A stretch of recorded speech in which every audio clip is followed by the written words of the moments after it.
Okay, so you're gonna lay your fabric down, and you have to remember that these patterns are cut on fold, so you have to fold the fabric first and then lay your patterns down. So, and also cut your straps. I have 3, I'm not sure why, but you just need 2. So whenever you see an arrow like this on your pattern, that means cut on fold. So your fabric has to be folded, and then you put that edge right on the edge of the folded fabric, and then you pin and then cut.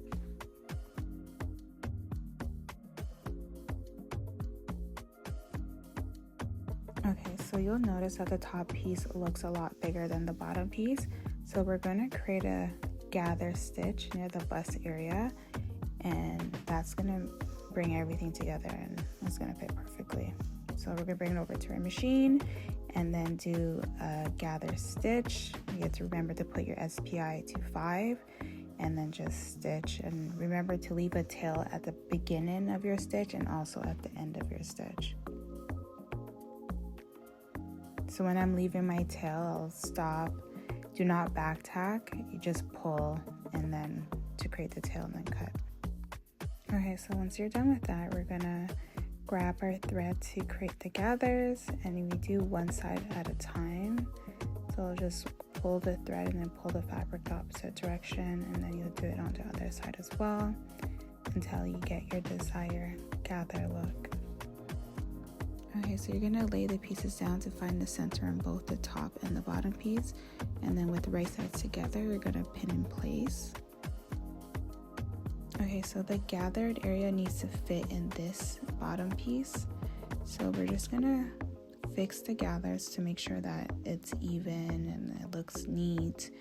And then we're just gonna make sure that everything lines up correctly. And then once you're satisfied with that, we're gonna bring it over to the machine and then stitch. Okay, so I almost forgot this step. So once you have your desired gathered look, you're gonna pin and then do a figure 8 so that when you're stitching, the gathers doesn't move. If you're a beginner, I always recommend to use as much pins as you possibly need. I am not really using any pins because I'm used to my machine and I'm also used to sewing. So you're not gonna see that much pins other than the pin that's holding the gathers in place. But just use pins, it will make your life so much easier. Okay, so we are almost done. We're gonna start our clean finishing. So we're gonna fold the top edge and the bottom edge a 1/4 inch and then do an edge stitch, and then we're gonna serge the seam.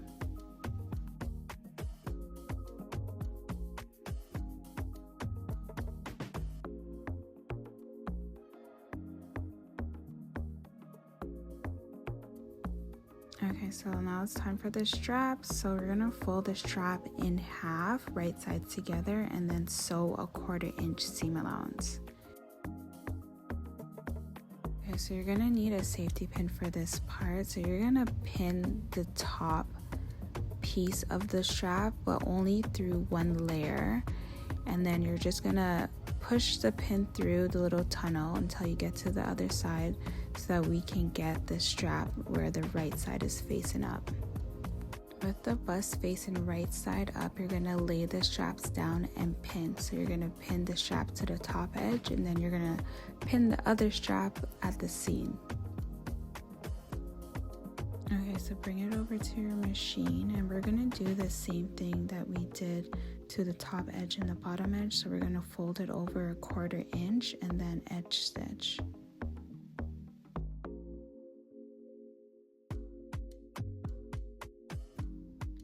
So you're gonna do the exact same thing to the other side. You're gonna fold the edge over a 1/4 inch and then edge stitch, and then we are done.